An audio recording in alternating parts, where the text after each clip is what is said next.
How do I sound? Oh. You sound great. Hi, guys. We're back. I had lost the position. God darn it. I knew it was going to be a mess because we haven't done this in like a month. I know this feels so good. Oh my God. It's so like I had like the ovens going, like the heat was on. Like it's a lot happening in Memphis right now. I'm like, my God, I need like. Oh, you know what? I just realized my window's open. My heat. I didn't. I should have closed that window. You know what, guys? Give me 1 second. Let me close that window. Good. I'll talk to the people. Hi, everyone. OMGZ. OM Young Jeezy. How are you guys? I was like, what are we doing? It wouldn't be us if this wasn't chaotic, I feel. I know. Just jeez Louise. Oh my Hi, God. everybody. It's been a while now. I know. It's been, I think we did like the first January, one of the year. Yeah. Uh-huh. And then life, like, yeah, California, like, oh my God. That was so insane. Yes. Can I tell you my toxic trait? Please. My toxic trait is, so I'll use Bravo We're Black as an example. So if y'all don't know, like Aaron recently, like he got a different job. So like he had to take a step back from the podcast, but he's still on it. He just has to like limit his number of appearances a month because it doesn't fit in his work schedule as much anymore. So Kaya does like a lot of like guest people coming on, like that kind of stuff. But my toxic trait is, even though I'm in a group chat with these people every day, like we talk like just about the most random shit.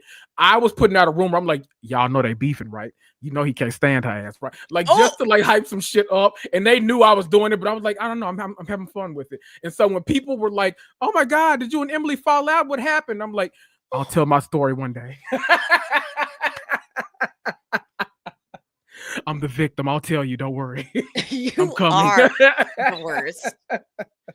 I bet there's already like people saying like, I don't know, Emily must have done something to her. There's probably a Reddit thread somewhere, like just dogging both of us. No, me for now. Me specifically. Better get your story out there. I was like, what? Kendrick, clear the air now. There was no, I know. Kendrick. We're besties. I didn't know you were out there doing that. I got enough problems, Kendrick. Oh, yes, I do it to everyone. I love it. Oh, my God. Well, as you guys know, the fires in LA were historically awful, terrible. It's going to take years and years and years to recover, to rebuild. I haven't really shared like a whole story because every time I come on the mic, I just want to like think about anything else. Literally, yeah. I'm like, the way I'm compartmentalizing is so probably very unhealthy, but I feel like I'm constantly putting like the sides of I'm like, no peripheral vision. I can only see something right in front of me. And that's it. Because if I even look this way and take in all of that, I fall apart. So it's it's a very dangerous game, but I can't, like, I just needed to get back to work. I needed to get back on the mic. So it's just like this. Like, I'm like, okay, don't want to talk about it. Nobody go there. It's crazy that like podcasting has become like this like safe haven almost, because this past week, not comparing to like the LA wildfires, because like you had a whole thing going on, but last week was a lot. And so, like, I was like, I'm quitting this podcast. It had nothing to do with podcast, but I'm quitting the podcast. I'm quitting my job. I'm doing this. I hate everything. I don't want to be bothered. I'm just like, I was just in that depressive, just like that state. But I was like, you know what? I invited Monty on to like do my Friday episode. And I was like, I literally just need someone to like talk and laugh with for just like an hour. And you'd be surprised how much that helps. Like, just like tune out the world, just get with somebody to laugh for an hour and just like, almost like therapize yourself. Because my therapy appointment was supposed to be this Thursday. My job was so hectic that I had to push it off into this upcoming Thursday, and that annoyed me to no end. A lot of things annoyed me last week, but we won't get into those. But you know, it's been a lot. I feel like it's been a lot for everybody everywhere. So don't it's like, me, Savannah. I don't I don't know why we thought 2025, the year that Trump took office again, was going to be like some cool, awesome year.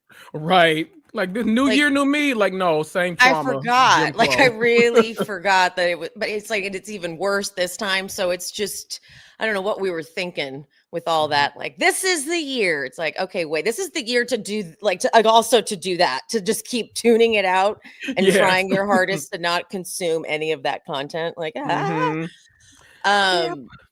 so yeah, so today we are going to just do that. We're just going to be talking about the most nonsense. Well, some of it gets kind of heavy, as these reality shows do, but God. we will not. I'm not going to be getting to like the fires or anything like that. Yeah. Your hair looks so like Rachel Green, like colored right now. Like it looks so good. This is all my natural color now. I cannot Yes. believe that. Like, I literally, it I does look love Rachel it. Green. It even has Yes. like kind of a Rachel Green cut.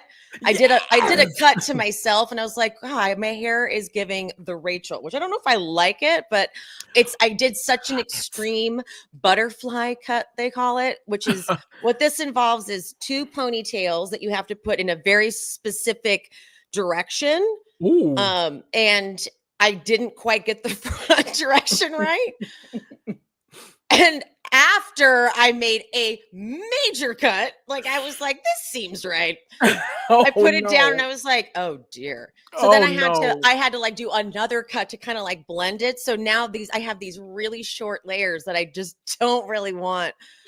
But I did it to myself because at this point, there's no point in me getting my hair cut because my hair is like still, I have all these little sprouts, which I'm grateful for, but my hair had been falling out so bad. And I had to start taking minoxidil, and I'm finally getting hair growth, but I'm not kidding. There's like little sprouts of hair that are like only this big. So they just like stick straight up in my hair. But I am grateful because I'm telling you, my whole scalp was showing in the front. It was so scary. But wait, will a ponytail fix it? Like you like hide it with a ponytail or what? I was trying. I would like put the ponytail, like now I can wear my hair up and stuff when it's a little dirty. Like first day it's too clean and it's just like ping. And then the next day when it's got a little oil in it, I can usually throw it up. And like I even got that makeup that you put on your scalp to make it look like it's hair. Oh, you know what? Sheena Shea actually was hawking that product for a little bit, yeah, because she had all this like postpartum everything. So, okay, that makes sense. I was about to say you're like the black girls will know exactly what I'm talking about, but like when the black girls go and get like micro braids or something, sometimes depending on how much time you have, you can't do it all in one day. And depending on like if you're doing micros, you doing like, different styles, you can't do it all in one day. So normally they'll do it like around, like the beautician or the hairstylist will do it around, and then they'll do the rest. Like you have to put the little middle in a ponytail or something. But because you have everything around done, you can throw it in a ponytail and go about your business. So that's what that reminds me of. That's why I was asking, like, can you do it in a ponytail? Because you can hide the, until they grow out, you can hide the, the stuff, the things.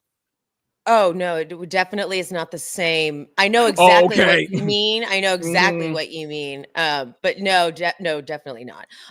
For all my mixed girls out there who know it, I have really curly hair naturally. Like if I don't, it is like to the root, really, really curly. So I have all these curly pieces in the front. So I have to do that. I have to like lay something on the top of in the front to lay down all the baby hairs because I'm not, I have calyx and stuff.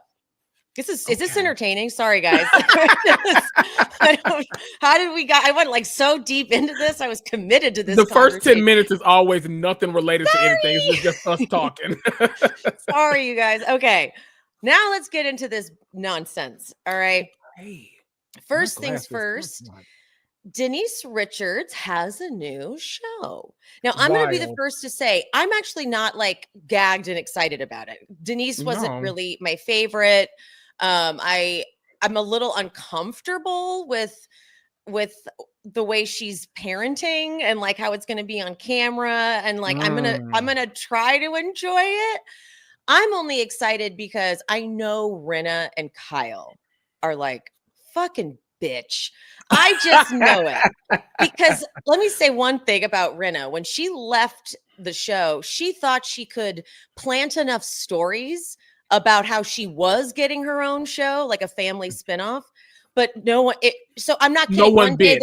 One day there would be like an article like Lisa Rinna family show or spinoff or whatever in the works, and then you'd see nothing about it. And then a couple weeks later it'd be like getting shopped around, and then we still don't have anything. So she thought she could like will it, but she didn't. And but we wanted it is what happened. She willed it. We wanted it. We wanted it. And but then Kyle, in her mind, she has been slumming it with these damn ladies. Like she does not want to be on this cast show anymore. She does not want to have to deal with the other women questioning her. She would have loved to get all of her daughters and Mauricio, like how Mauricio kind of got, how got his own, like it's a real estate thing, but whatever. So for Denise, who refused to film, didn't finish her season. When she showed up for that reunion, she was not in the mood at all to play. She started reading her own script. Like they were like, Denise, we're almost done. She's like, I have an early call time. So I feel like both Kyle and Rinna really pride themselves on being the most professional. Like remember when Dorit took too long and made them or didn't come up on time to Teddy's retreat thing because she was taking photos, and Kyle was like, I always show up. Like Kyle did not like that. She's very much like, I'm always there. I'm always ready to go. Well, Denise broke all the rules, and because she's Denise fucking Richards, Bravo was like, we got to make this right with her. And doesn't that what annoys me the most? Because I'm not watching that shit. No offense, but like when people come from ensemble shows and go solo, you have to really have the personality to carry that show, because you have to assume that we care enough about you and your family to make you appointment viewing, because it's one thing for them to put it on Peacock and then we all run and go, oh my God, we're going to watch it on Peacock. We'll watch it, it comes out on Sunday, but I'll watch it on Thursday, whatever. That's my TV night. That's okay. But like, if you're counting on live views to keep the show afloat, you better have a personality, or you better have a cast of people around you that can carry you so much that you're like, you don't have to do as much work because all these people around you are a hot ass mess. I don't know if Denise is going to give any of that, but it also cheapens the fact that last season, I thought all this kind of like, oh, Denise Richards is back in the fold, she's back in the fold. This is happening. I thought all of that was like organic and stuff, but now it makes me think we were watching the backdoor pilot the entire time. So like now I don't know if the whole like, like when she showed up all wasted at that weed dinner. Exactly. That's where she fucking lost me too. I was so mad at her because she tried to say that the chef didn't give her the non-medicated meal. Like, and girl, I was like, whoa. That is not cool, because I'm sure for him to have insurance to do what he does, I'm sure it's like a huge liability if he ever mixes it up and gives someone something with weed in it and something not with weed in it. You know what I mean? I'm sure that is a huge thing that he has to watch out for. So I was like, no, bitch, don't lie because you're embarrassed you showed up trashed. Like wasted. Yeah. And so it's also kind of weird too that her daughter has OnlyFans and she has OnlyFans, and I don't know. And like there's that one part in the trailer where one of her daughters goes, "You're such a bitch, dude." And Denise goes, "Don't call her dude. She's your sister." I'm like, what? And see, doesn't that whole like Erica Jane popping up for a conversation, doesn't it feel like that was perfectly set up by Beverly Hills now? So like now I'm like questioning everything. I'm like are they gonna start trying to tie in the shows, you mean? Right. Like do not give me homework. Do not give me homework to watch your TV show, because I will not do it. I'm sorry. We got enough shit going on. I will not do the homework. I will fail the test every single time. Do not give me homework to relax. No, thank you. I am laughing though, because neither Rinna or Kyle make an appearance, but everyone else does. Like literally Erica, Sutton, Garcelle, Kathy, everybody but them. They're just like, man.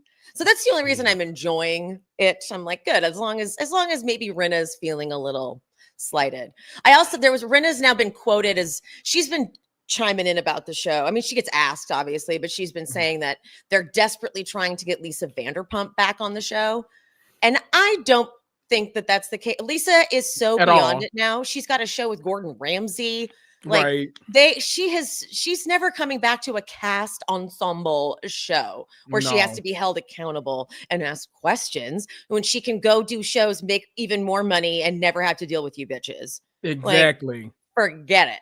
So shut up, Lisa Rinna. But then Lisa Rinna also said something like, they know I'll never come back, so they got to get somebody. Who else are they going to get? I'm like, you'd come back. You would absolutely come back. And first of all, if you come back, that's when I leave again. So let's be very clear. You would fucking come back, okay, Rinna, please. Ain't nobody asking for your ass. They know I'm not coming back. I don't think they do. I think that if you gave it 2 years and they asked, yeah. Oh, 2 years is being generous. I think if they asked tomorrow. Now.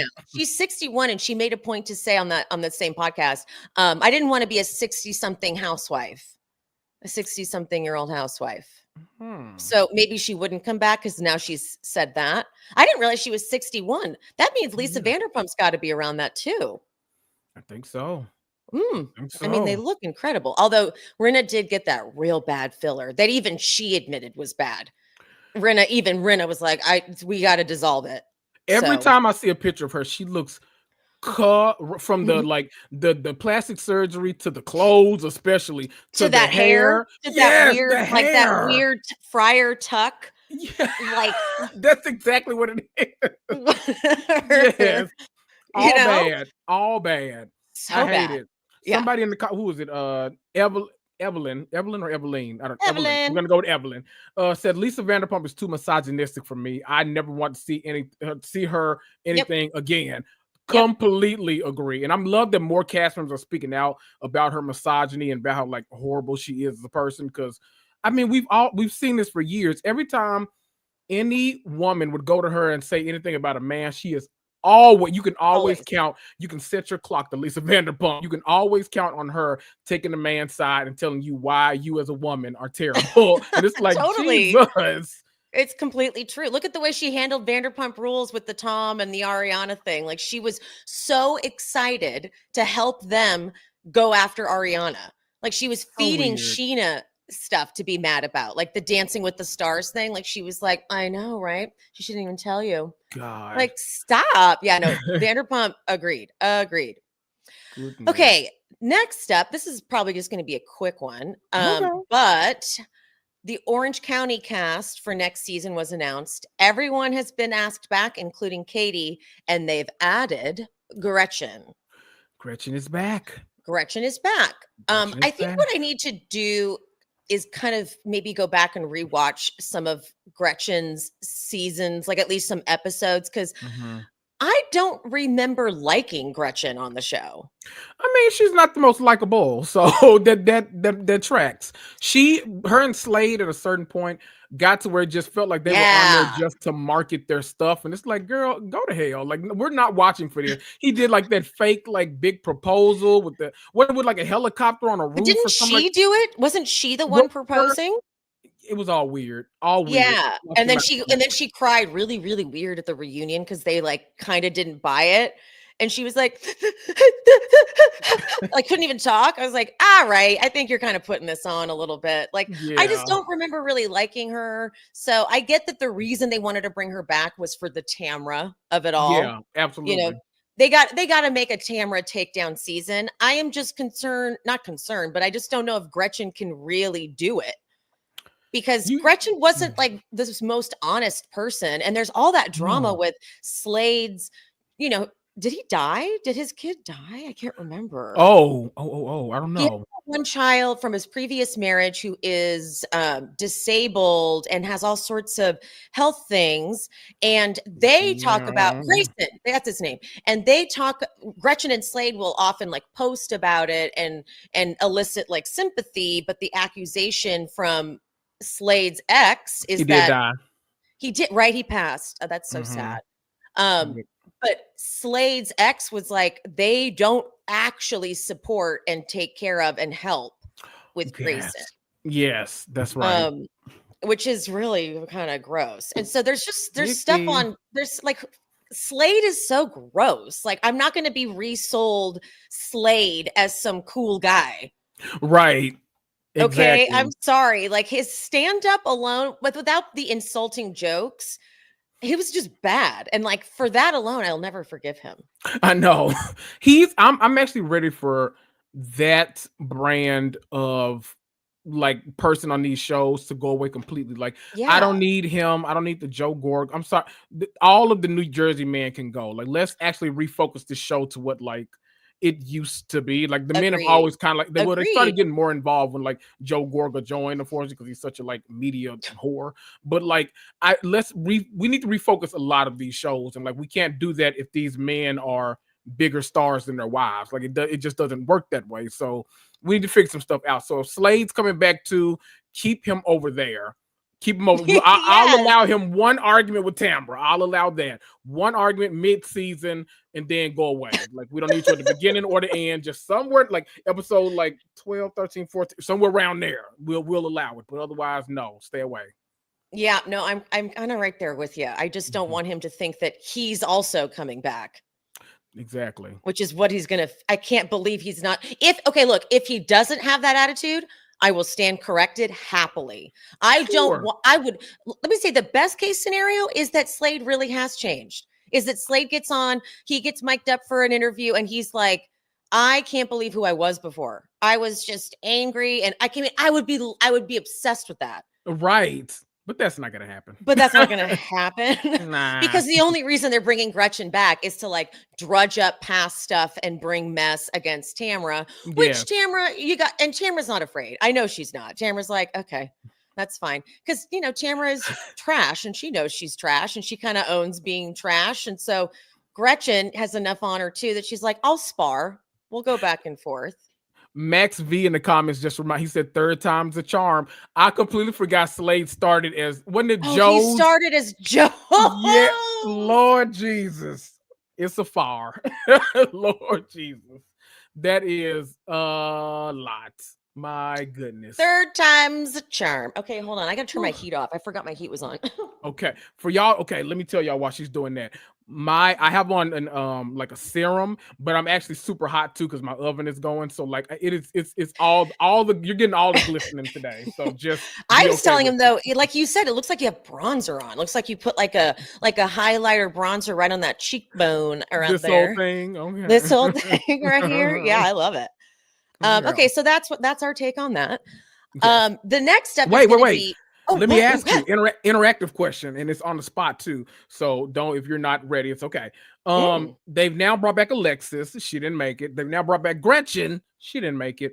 Who do you think next season? Because it feels like, someone said to me the other day, millennials is what's like are tied to nostalgia, so they're constantly like bringing back like old housewives and stuff. Who do you think next season will be brought back next? To Orange County? Specifically. To Orange County. Because they've got like a rogues gallery now, so they've got like a lot to choose from. You're saying because people are saying that they're probably just going to keep bringing oldies back. It seems like it at least. Yeah, I'm just like thinking like in my head, like now they've done 2 seasons in a row. They brought somebody old back. So, I mean, who else would even be worth it? Exactly. Like, oh my God, remember that awful woman Peggy Sulahian or whatever her name is? Oh my God. Yeah, that would not be good. I don't know. Everybody is saying Lynn Curtin in the comment section. But Lynn Curtin, is she? I thought, was she sad? Was Lynn Curtin like a sad case? I can't remember. I remember she had those, were they bracelets? What were they? The cuffs or whatever it was? But Lynn Curtin is still very much like entrenched in their lives. Is it Tam? No. Who's the other one that was at Tamra's baptism? I want to say. Oh, let's. I'm just gonna throw some names out. Lizzie. Not Lizzie. Lydia. I know. That'll be a lot. Megan. That's a lot too, though. No, Megan got Megan. I would love it, but the Megan we've learned about since she left the show. Megan, yeah, agreed. No, like the weird thing she said about taking a Puerto Rican shower. Yeah, she does a And lot of weird stuff. people were like, what is a Puerto Rican? I've never even heard that phrase. And she's like, when you just do, like your pits. I'm like, that's not, I've never heard it called Not a a thing. You Puerto Rican you shower. literally made up a slur. So like let's not. Congratulations. We are watching the origin of a new slur thanks to Megan King Edmonds. God. There was one girl. Is her name Tammy? I don't know. I'm on the spot, so I can't. I can have a more eloquent answer. Other Gina. When did Gina? Gina. G-J-E-A-N-A. She's so boring. She's just so nice and like doesn't want to fight. And it's like, get out of here. Yeah. To be honest, I hope they don't keep bringing back the older people. That's what I'm. Oh, someone said Noella. I know in this season she was a lot. I could take it because we never got to see her and Tamara on the same season, and I kind of would love that. I cannot handle the way she was like a Frankenstein of all the housewives she admired and wanted to be, and was not rooted in any authenticity. I couldn't stand her. Oh my God. God, no, please no. Oh my gosh, she dressed so good. Okay, that's not a qualification. I know. Different show. Put her on a different cast, not on. She doesn't need to be on TV. We can leave her with. And wasn't she? Yeah, I'm good. Tammy Knickerbocker. That's who. Tammy Knickerbocker. That's who I was thinking of. Thank you, Tammy Knickerbocker and her daughters. Her daughters. Yes. Daughters. Thank you. That's who I was thinking of. That's it. Yeah, I mean, you've got to have somebody that's going to come on and bring drama. Like Gina Keogh will make an appearance. Right. Lynn Curtin might make an appearance, but I feel like these people don't like to do too much drama, but I need someone who's going to come back. Like, that's why Gretchen's coming back, because she's bring literally drama. Alexis and Gretchen are the two that you would like bring back from the past. Like nobody else. Because those they're the ones that have, and like we saw how Alexis flopped. Alexis flopped so bad, it's unreal. It did. Like I'll give her credit. She really was instrumental in the season, and she really did. Yes. But she, like, the way she went about it, it was like, oh, girl. It's like she was instrumental, but didn't mean to be. Like the way she was. It was like, if my daughter walks past this TV, I don't want her to see you. Like, I would never want her to hear you. Like, I don't want you rubbing off on her. Like, I don't know. Like, I don't need that. So Alexis can go. That's like one of the biggest but most amazing reads ever. You pulled your imaginary daughter into it, and like she would be offended, and you would shield your imaginary daughter from Alexis. Like, doesn't need to be nowhere near. I don't want you to hear a word this woman has to say. That cut. That's amazing. Gosh. Oh, get her out of here. Get her out of here. Using your imaginary daughter. That's incredible. I love pulling those imaginary kids out at parties. My son would never. That is fun, actually. Ooh, that is fun. You take a stance with your fake child. Yes. Absolutely. My daughter would never watch Alexis. Yeah, that is powerful. It's not even real, but it is. Ooh, that does add something to it. Noted. I might be stealing that too. Just a little Lowry's, on top. That's how it goes. That's so stupid. I love it. Oh my God. Okay, speaking of stupid, that's a fun transition, let me tell you. Marcus Jordan. Oh boy.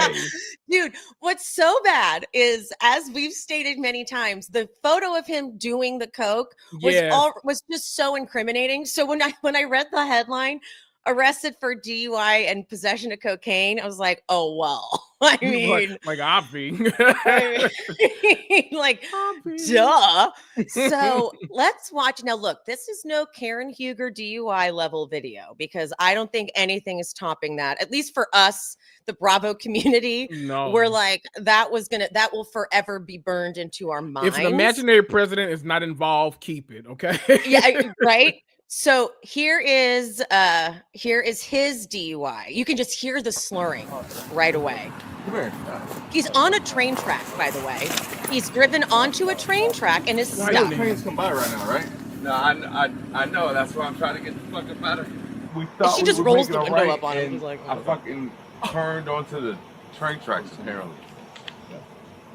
I'm trying. But yeah, we're not getting back in the car right now, okay?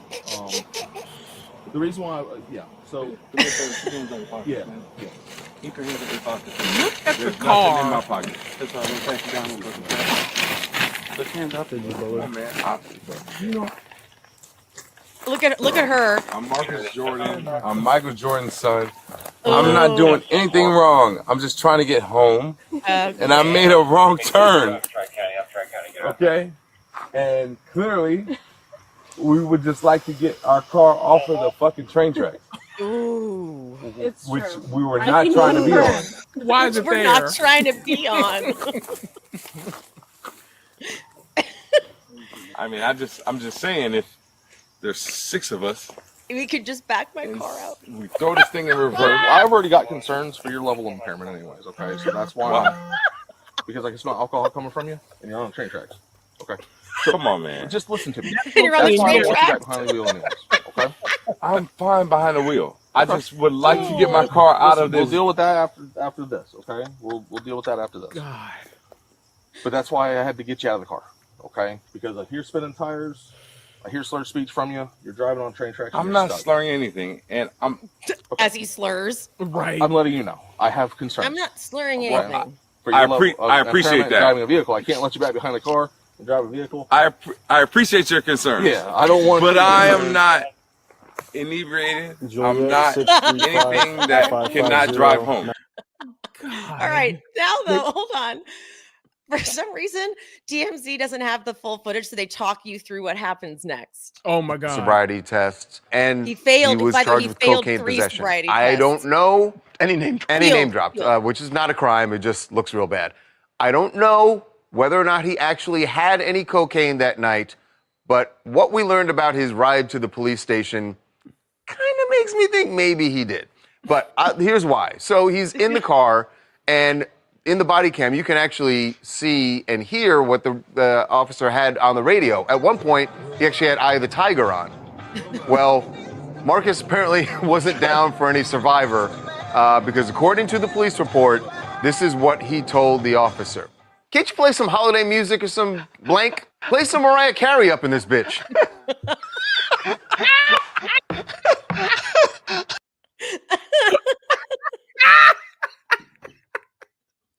My God. What is actually happening? He has the nerve when he's in the car. Really? No holiday music? Oh, I have my God. So many thoughts. So many thoughts. Well, first of all, just to address the comments, because if they're wondering, then I'm sure people that are listening to this in audio form are too. People are asking, 1, are him and Larsa still together? And 2, was that Larsa with him in the car? No, they broke up like a year ago, I think, right? Mhm. Sometime in 2020. They've been broken up for a while now. She has a new young boy. But no, that wasn't her in the car either. That was some woman that felt like she could roll the window up on a police officer. So. No, the cop's like, hey, what's going on? And she just boom, right rolls the window up. And I'm like, lady, you're not going anywhere. No. Yeah. That is all of the, did you see the angle that the car was on the it literally was almost like it was literally like this is the road, like it was like this on the things, like it's on the track. He's I don't know like, what's I made a going on. wrong turn. Do No, you think that, what? do you think they stopped there purposely to do drugs, or they already had done drugs and wound up there?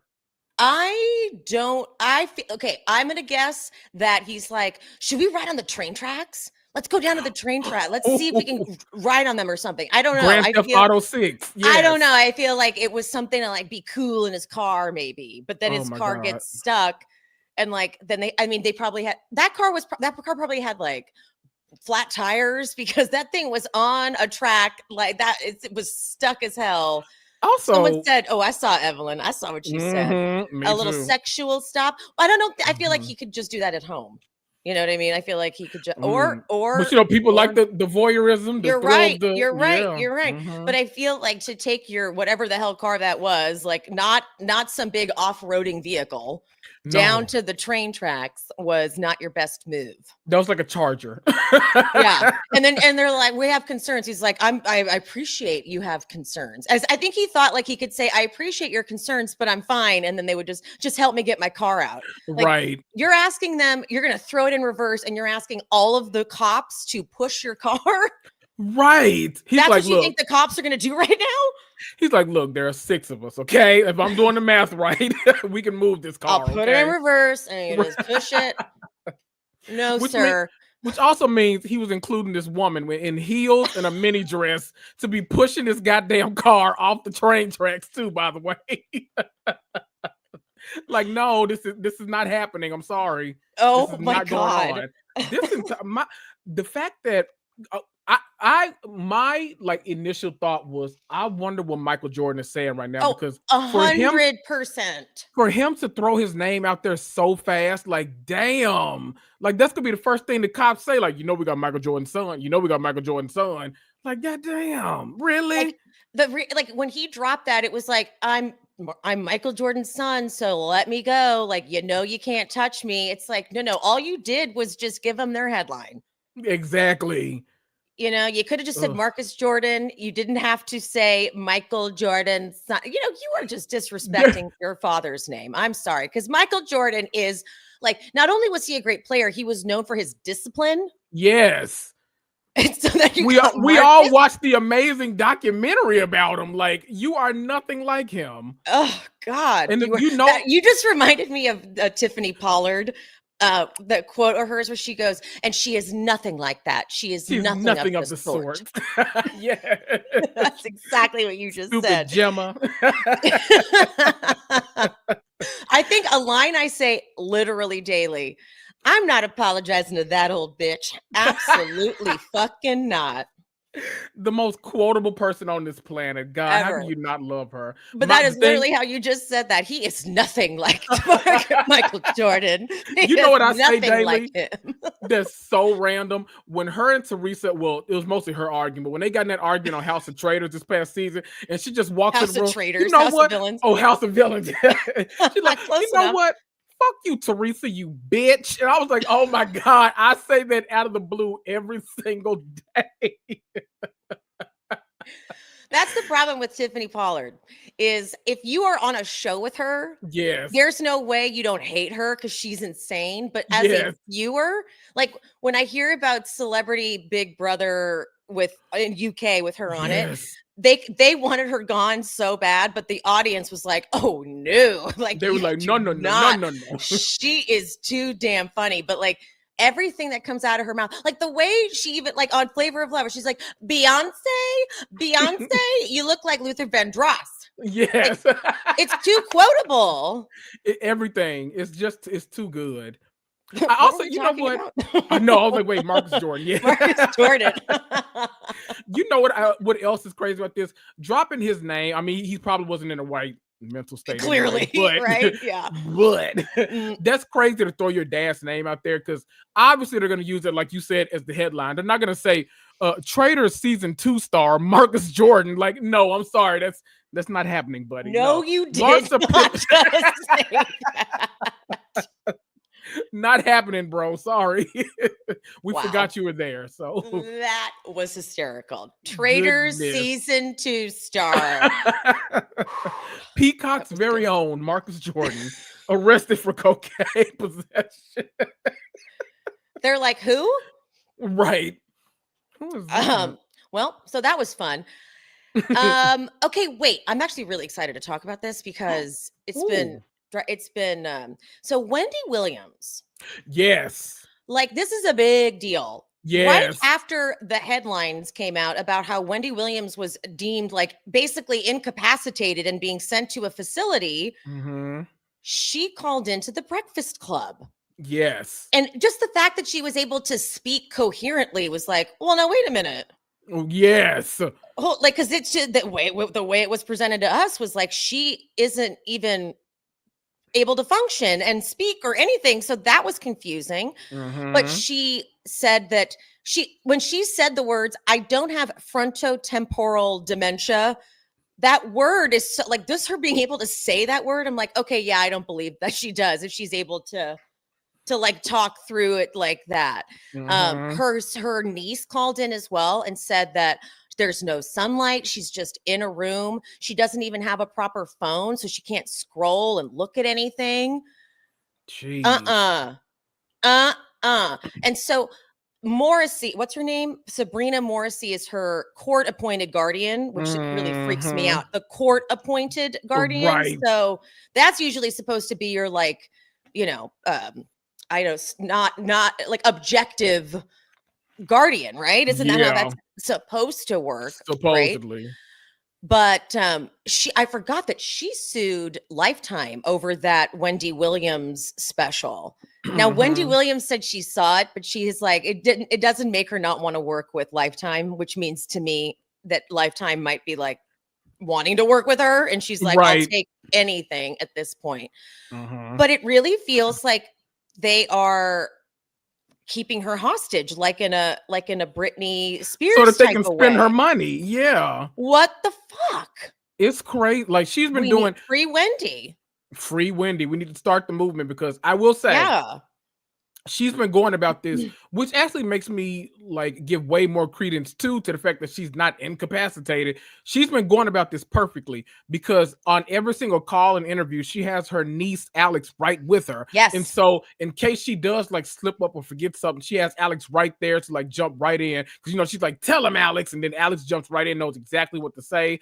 But like she's still giving us the personality that we're used to from Wendy. Yes. So it's like everything in this, I'm like, I hate all of this so much. Conservatorships need to be looked into the way we're looking into like these private jails and shit, because these whole systems behind this is just such a scam, such a dirty little game that it's like you may not know this, but wasn't it the bank that said she needed to go into a financial conservatorship? Am I making that up? Oh, I don't know. Wells Fargo said something because I remember it was Wells Fargo, and they did. Wells Fargo said something, right? Yeah. And that's weird that they can even if they have that kind of power. Yeah, because at the beginning she came out and she was like, Wells Fargo is holding my money, they won't let me get to it, I don't know what's going on, like all that kind of yeah. And why would they have done that? Like that alone just confuses me when the Wells Fargo gets mentioned, but I'm like, but what did they do? Like, how does a bank look at your, because it's just numbers in an account. Like, how do they look at it and go, she needs a conservatorship? Maybe they were and why would a bank ever not want you to spend money? Right. That's so bizarre to me. But see, this is crazy to say, but if it was any other bank, then I might be like, oh my God. Wait a minute, you're right, actually. Yes, I might give some more. I'm like, okay, clearly they've seen some strange things. Well, I bank with Wells Fargo. Wells Fargo, you raggedy bitches. We know exactly what y'all do, okay? Been sued, I don't know how many times for all of these damn scam accounts and all this stuff. We own it, you Wells Fargo. I need everybody involved in this investigated immediately. This is like, I'm not kidding. This is probably 20 years ago, but I had a friend who was with Wells Fargo and he went to, like, when you used to go into the bank and like have to fill out a slip and get your money and whatever like that. And he went to pull up because he was pulling out he was getting a cashier's check. That's right. And they were doing something where they had to hold the money and he got confused and didn't understand what was going on. And then they were like, let me get our manager to come explain it to you. And then the manager came out and it was like talking in code. Well, my friend like just lost it and was like, give me my money, and like screaming that they got like nervous because it was in the public and people were like in the line, like watching the whole thing. So they like pulled him into the back and he had to like fight with them and he had to call a lawyer. It was the weirdest. Just for a cashier's check?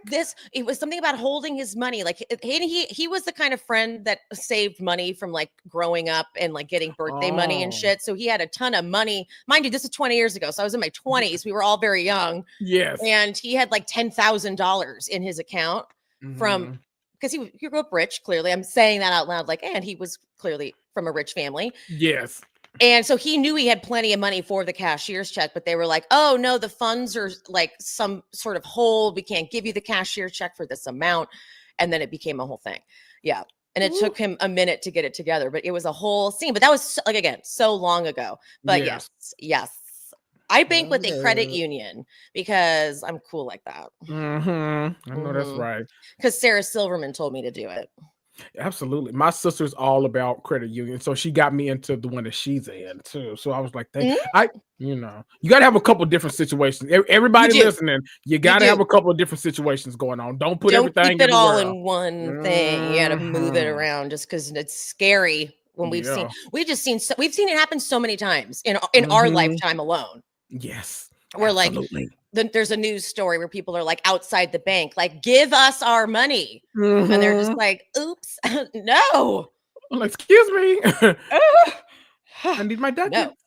So Wendy, we like the thing. I think she's gonna get. I think they're gonna be starting to look into it. The Sandra Morris or whatever her name is. She's ordered another evaluation of Wendy, so that they can get maybe an updated diagnosis. Let's see who's gonna do it. Because that's I'm about to say, I want to pick the doctor. Exactly. Yeah, because that's the part of the conservatorship that's so fucked up is like they control all of that, so they can just keep, whatever. Let Dr. Heavenly, the teeth dealing ass. Yes. Let Dr. Heavenly. We're gonna talk about Married to Medicine because it's anyway. This is quickie. Good news. Allie announced that she has broken up with James. They are not together anymore. So James and Allie, no more. But she's also tried to make clear that he was not physically abusive that night, that it was just a really bad fight. They were drunk, they were yelling, and someone called the police. And then out of like spite and anger, she was like, yeah, take him in. Maybe he'll learn his lesson or something. Now, listen, if that is how she wants to, if that's what she wants us to believe, because she's more comfortable that way, fine. I'm not going to I'm not going to be like, I don't believe her, but she's out of the relationship and that's great. That's great. So good for her. That's what we care about. Now, remember Twitch? The dancer who passed away absolutely from suicide. Well, his wife, his widow, Allison, she's written a book, and it is confusing because she's talking about Twitch like he was a drug addict. Meanwhile, she's just saying that he smoked weed. She's like, he would smoke weed in the morning to become Twitch that you all knew. And then at night, or he would sneak out to smoke while he was at work. I'm like, none of this is weird. Right. Like, none of this is weird. Like, have you not been around the dancer artist community? Happens all the time. Like, I've been at many dance rehearsals where, people are just like smoking and it's weed. What are you talking about? Everything she does has pissed me off. Yeah. And his family has come out and said, no, we are not going to because you don't call someone who smokes a ton of weed a drug addict after they've passed away. Right. What are you doing? And so I always thought she was wild because I watched So You Think You Can Dance in real time when she was on it. And I always found her just to be so like inauthentic and just kind of crazy. Like she smiled all the time. I was just like, oh, not my favorite. Beautiful dancer, but she just kind of always like irritated me, like her personality. Yeah. And then when they got together, I was like, weird. I just don't. And this is before that documentary came out about the dancers involved in that TikTok dancey thing. Was she in that? No, she wasn't in that, but this is before that. I always find like accounts that just post dancey videos kind of weird me out. Like, I don't know. They just do. Like I don't know. There's just something about it. It's like, this is all you guys post. And then people are like, oh, they're such a cute family. I'm like, all you see of them is them dancing, like doing choreographed dance numbers. You have no idea what this family is about. It just looks kind of, and she's always looked to me like she's not real. Like she's not authentically smiling. Yeah. I hate everything about her. I don't even want to sugarcoat it. I hate everything about her. Ever since I found out that story about signing those NDAs to go to the funeral, I was going to say, me off to no level to where I'm like, anything she says, I'm against her. So for anyone who doesn't know, the family came out and was like, this is not true at all. This is so horrible. And she made us sign NDAs at the funeral. Her her daughter, who was like Twitch's daughter, I can't tell who this other daughter is, but she's like all defensive of Allison. She's like, the only reason we did that was because we didn't want anyone taking a picture of Twitch's body and posting it. And I'm like, it's the funeral with the family. Right. Like, you were worried that his mom was going to do that? Right. What are you talking about? It's It's been really icky, like really, really icky. And then she's also in the book. She says that he left her with a $1 million tax bill and claims that they just handled their bills separately. I handled my bills. He handled his bills, which I also think is kind of wild. Like, you were married, you had multiple children, like you didn't have a clue what he was doing with his finances. Right. Like, girl, I don't trust that. Right. All that is hard for me to believe. I hate the fact that they have children. And so not only is his family dealing with her doing all this talking, but now the kids at some point are going to be like, wow, I have to question what I always thought about my father, which was that he was a good guy, because everything my mom is saying publicly is going to affect that. Now, look, if all this stuff is true, I agree that it is her story to tell, but do you need... what are we going to benefit from learning your story is my question. Because if we can't learn anything from it, there's like some big life lesson, keep that shit to yourself so you can actually protect your children. Because otherwise you're just a fucking horrible person. Yeah. And like I personally I bawled for days about Twitch's passing. People were torn up about it. Yeah.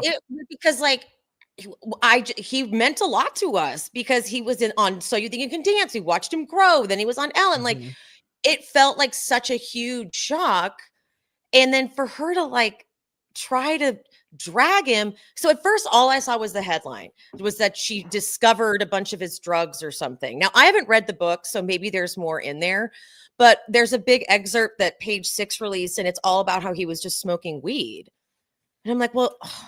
I don't know if you need to call him some big. So she goes, I'd like to believe, hold on. If he had known how much of our hard-earned money would go to pay lawyers' fees to clean up the mess he left me with, would it have made any difference? I'd like to believe it would have. Stephen left me with double the work, double the noise, double the hardships, double the confusion, and half the household earnings. I don't know. I feel like I guess because he took his own life, so that's what she's trying to say. Like, that's what she's trying to say. But to me, she's in the anger stage. I don't know. Yeah, I don't know. That's a tricky subject. It's like, maybe this was a little too soon for you to write a book, girl. Yeah. And if the book is already done, when the hell did you start writing it? Like, goddamn. Yeah, I don't know. This is hard for me. I'm not ready. I'm not ready for this like reveal to come out that he was actually some selfish asshole for doing it. Like, that's not what I'm about to do. He was in pain. Right. And how did you not know what he was going through at all financially? You guys were married. How were you that unaware? Thank you. I'm like, that's what I'm really struggling with, because I get it. Some couples keep completely separate finances, but for one to be quote unquote thriving and the other one to be like just struggling financially, something's not right there. So either you don't talk to your husband about anything, like that. Nothing about that like seems genuine to me. I don't know. I'm having a hard. How about if that was the case? Maybe that's why he was so overwhelmed, and that's why. And like, instead of coming from the angle of, I wish we had talked more, I wish he had told me because we could have done this together. Instead, she's like, and then he left me with the bill. Right. Huh? Which, I'm sorry, that doesn't seem like, listen, everyone grieves differently, but it just, that seems like a wild response from somebody who genuinely loved their spouse. I'm sorry, because what you're not going to do, if that was my person, my other half, I feel like I would want to protect them no matter what. I wouldn't want anybody to think anything less of them, especially when the world loves that person and he's a part of like iconography now. Like, you're not, I'm not going to do that. You know, what you just said is interesting, because somebody in the comments said that it seems like maybe she's jealous of how loved he was. Oh, because they said didn't nobody like her ass. I didn't, like, literally, I was like, really, Mhm. Twitch? Why Allison? Okay. Mhm. So, I think, yeah, like icky, Allison, icky. So Icky. poor Twitch. This isn't changing my opinion of him whatsoever. Like, I don't know if No. that was her goal. I don't know did you want me to feel bad for you? Right. That's the other thing. Yeah. Because you're talking to like quote unquote like a nation full of normal people, like who aren't at that income level, who don't have that level of celebrity, like all of that.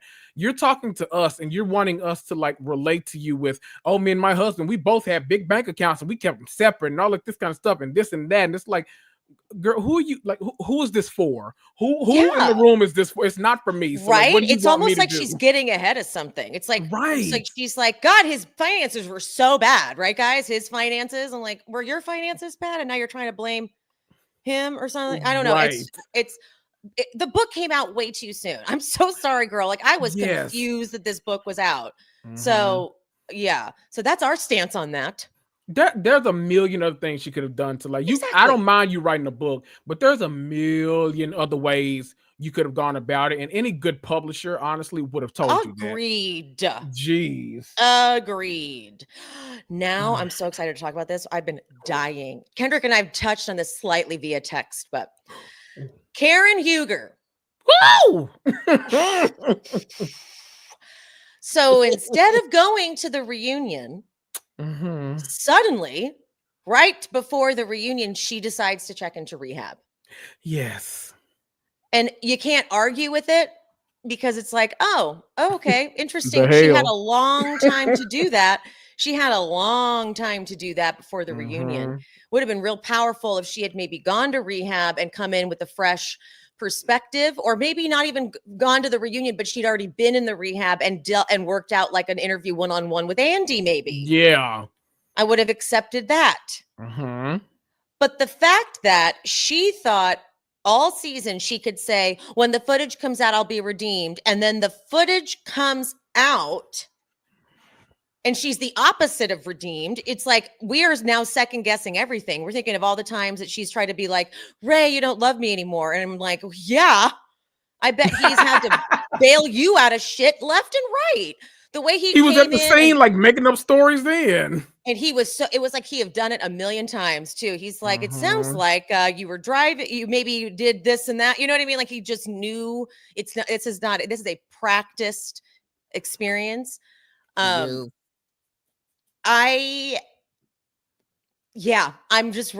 really amazed at that. It's like she fled to a rehab just to get out of going to the reunion and facing, and then she quit. She isn't even coming back to Potomac. Okay, they said that was a fake post. So I think her Oh. future is still up in the air. Yeah. It was that Oh. pink like little thing going around. It was going around on Twitter for some reason.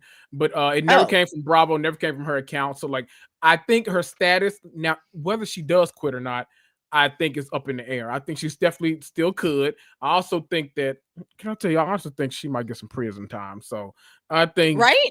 yeah, I think 6 months, maybe. I don't know. But at this point, it's like, how else do you learn your lesson? Because even now, you're still only concerned with your image. So, like, what Yeah. are we supposed to do to like help you learn this lesson that, like, oh God, I hope just no kids live near your house because no telling whether you're gonna drunk drive or not. Like, that's a lesson somebody should probably have to learn. So I'm never like a big advocate for like people having to go to Of we course. listen to a lot of true crime. So like monsters, yes, go to jail. But like if Yeah. people can learn their lesson, Yes, totally. then yeah, let's put them on probation, let them learn the lesson, do what you do. But it doesn't seem like that's gonna happen with her. I think she's way too image obsessed. No, and like the fact that was the DUI experience, and then she filmed an entire season acting all above them, like you will see. And when that alone, the way that DUI went down, that alone should have been her biggest wake up call. That should have been Yes. her bottom, Right. right? Right. That should have Agreed. been her bottom, and she should have come into this season like, I definitely have to look at my drinking. Ooh. But no, not happening. So Karen, what's the crowd saying? Teresa came. Oh, wait, no. Karen has to come back. No Karen, no Potomac, Max. Interesting. I don't know. Their reunion trailer given, and her ass is not there. I don't know. But she may come. Maybe Jen Shaw can come back. Okay, Max, I'm going to block you from this chat. Max, I'm literally not even kidding. You better take it back. You better take it back. All right. No. And not even just because, like I get it. Like Teresa went to jail, she came back, whatever. I just think Salt Lake City is so much better without her. Like, let Jen go, like, get a job and pay restitution, and like let's leave Salt Lake City to like the entertaining girls that are there right now. Like, they got it. They got it. Yeah, it's all right, Max. They got it. And honestly, with Karen, and maybe possibly going to jail, I feel like at some point Bravo might need to actually decide, like, to stop doing that shit. Like, don't, like, yes, they brought Teresa back, but that was a different time. And what was Jersey going to do? Like, Jersey literally, it was all about Teresa. So what were they going to do? But at this point, like, don't bring Jen back. No. And Karen, can I get on it just has been enabled. Can I get on a soapbox, like, for 2 minutes, like, super quickly about this very subject? Teresa, to me, it made sense for her, like, them to wait for her, because there was nothing you were going to do on that show without Teresa. I'm sorry. For those that don't agree, I don't know what to say, but, like, they literally had to, like, the one, like, few check-ins they did, Melissa and Joe had to come to the house in order to, like, do the show. So literally, it's just like, now we can argue about whether or not that's production's fault, because they've literally built this show around Teresa for so long instead of making it an ensemble. That's a whole nother subject. We can definitely get into that. But I think Potomac is an entirely different, like, thing. As long as you have, like, your core of shit starters and you put a good cast around her, I think Potomac can go on. Now, do I think Karen should have the same option? Sure. But my whole problem is Karen never talks about her life, and that's the issue I have with it. It's just like, people are okay with her being like the comedic relief, which fine, you know, there are certain cast members we don't need like a lot going on with, just like make me laugh or stir the pot or something like that, like whatever. But I need Karen to just come and, like, actually, at first I need her to talk about this situation, because that whole season with Teresa and Joe played out. We knew every single thing that was going on with their ass. I need her to be accountable. I need her to talk about it all. Yeah, I need something from Karen. Like, I need you to give me some things. Yeah, if Karen comes back and then doesn't talk about it, if she's going to come back and talk about it, fine. But if she comes back and pulls well, we will see. I'll be vindicated. I will be whatever. Yeah. No. But even she can come back if she's going to be held accountable. I'm down for that. We're handing it to you, Karen. Just like, you will be so much relatable to so many more people if you just talk about it. Just open up and just say something, instead of, like, trying to portray this, like, picture perfect cookie cutter life. Exactly. Like, just be a reality person on reality TV. Exactly. And so if that's the kind of Karen that's going to come out of this, cool. Yeah. Amazing. But I don't believe that's what's going to happen. Right. I really feel like she's so deeply in denial. Yeah. You know? Now let's talk about the big topic. Oh, God. RHONY. Oh, okay. Okay, so for the record, everybody hopefully knows by now, I was not watching this season. I watched up until like episode 2 or 3. And then when I saw the way Rebecca Minkoff was handling the Scientology thing, and I just got mad at casting. I was like, what the fuck? Why would you bring her on this show if she's not going to talk about it? Yeah. Like, that is horrendous casting if that was the case. I thought she was coming on the show and was going to talk about it, because otherwise, why are you here? So I didn't watch that. But I heard there was something about the finale, and so I just left the TV on after watching Beverly Hills and didn't change it for once. Yeah. And so I watched the finale in real time with everyone, but I didn't have full context for the whole, like, season and what had been happening, whatever. So I had to go back and, like, watch a couple more episodes, like halfway through the end, and then I got even more context. Yeah.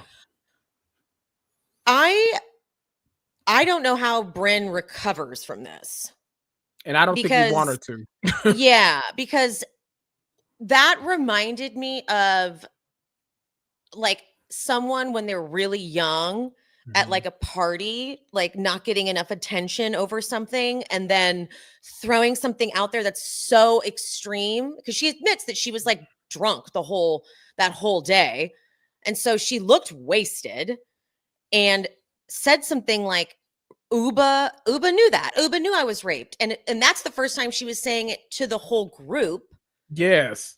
And then thank God Jessel went and told Ubah immediately so that the women couldn't be like mad at Ubah for much longer, because Brynn was cool letting Ubah look like that person who knew this and was still saying all this stuff. I'm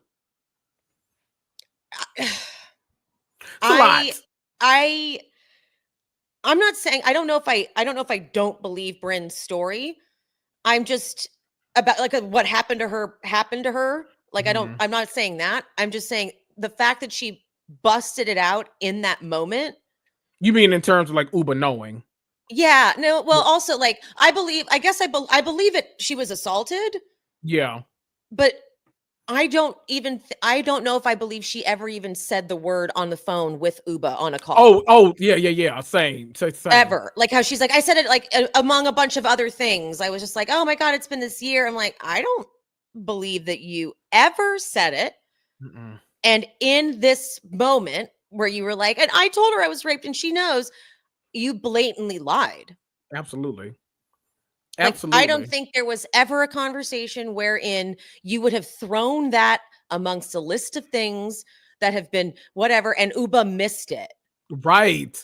That's the thing you're going to cling to out of everything. Everything else is superficial and childish. Like, you're going to cling to that. If you're someone you say is your closest friend tells you something of that magnitude, we're going to circle back to that, because what do you mean? What are you talking about? So even if you say like, oh, you know what? Maybe she didn't clock it. Maybe she didn't hear me.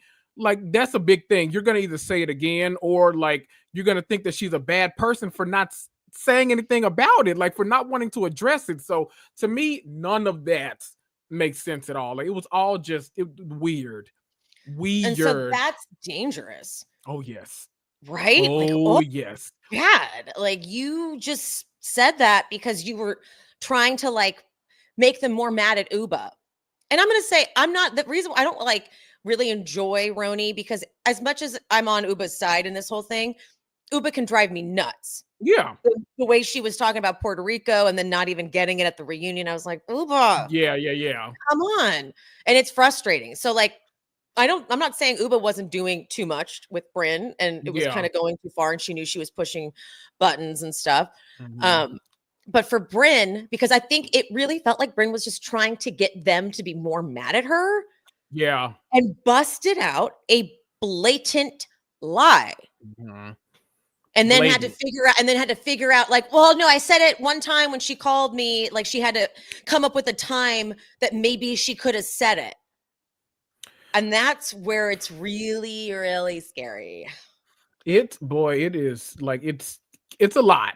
And the thing is, like, what really drove me crazy, because I watched like the first 4 episodes of the season, then I checked back in like towards the middle of the season, like around that prank shit, and I was like, oh boy, this is all just bad. I'm still confused about, well, I don't even know what happened. I got really confused by the whole thing. It's nothing that I ever want you to go back and try to figure out either. That's what everyone said. Everyone was like, don't even bother. Because I've asked people, they're like, save yourself. Please, like, don't even worry about it. And then I checked back in at the Puerto Rico trip. So there are only like little chunks that like of the season that I wasn't like fully, I wasn't fully into most of the season. But this, like, the thing that really, really annoyed the hell out of me so much was Brynn, like, finally watched the finale that morning of like the apparent, according to her, she watched it that morning. She had never seen it before.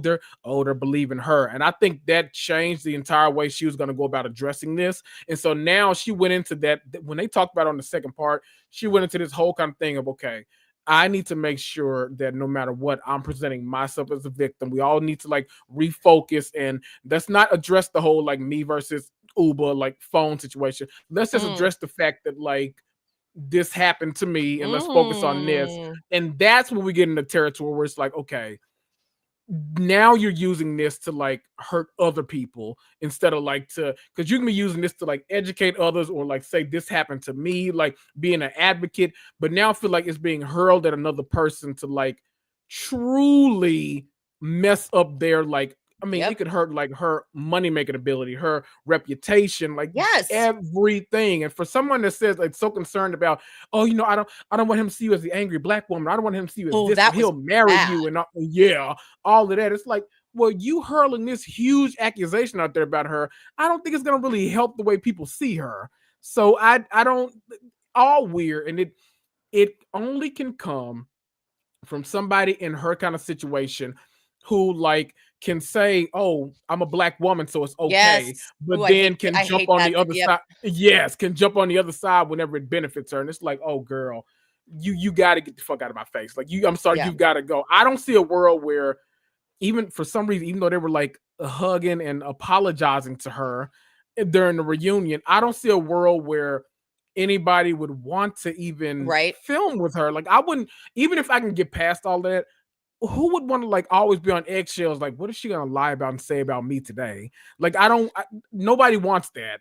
And like, Brynn's never going to take full accountability. She's always going to keep this story going. And Ubah is a bigger person than most people because she knew that only she could have explained to Brynn, like, you owe these women an apology. You have been, you know, like only she could have gotten through to her, and she did that, and it was awesome. But she's never going to, like, next season, she's never going to say, yeah, no, in that moment, I was so mad that I just said that. They weren't understanding how much you hurt me, and I needed them to really get it. She'll never say that.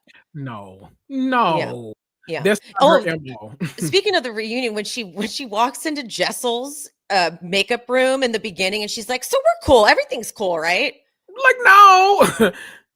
Okay, and not even like, did you watch the show? But you were there. Like, you were there. You left early. Production got you a cab out of there as quick as you wanted, and you're asking, are we cool? Right. It's all good?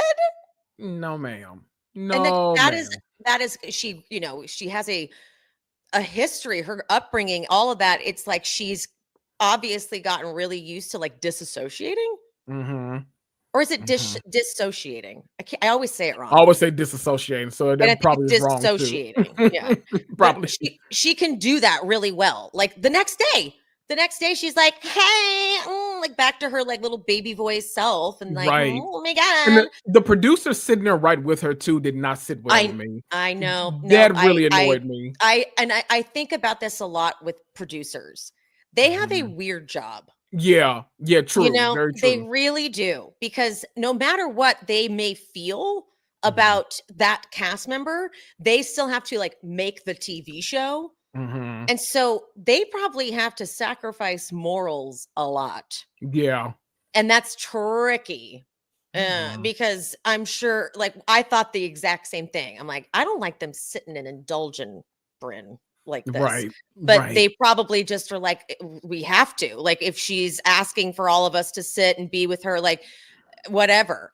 But I thought the same. I thought the same thing. So let me ask you, what do you think next season looks like? I know people in the comments are asking whether to get canceled, how to move forward. I think Bravo's hanging their hat on the fact that Bravo's not canceling. Yeah, I don't see them getting canceled. Andy has come out and said we're standing behind this cast.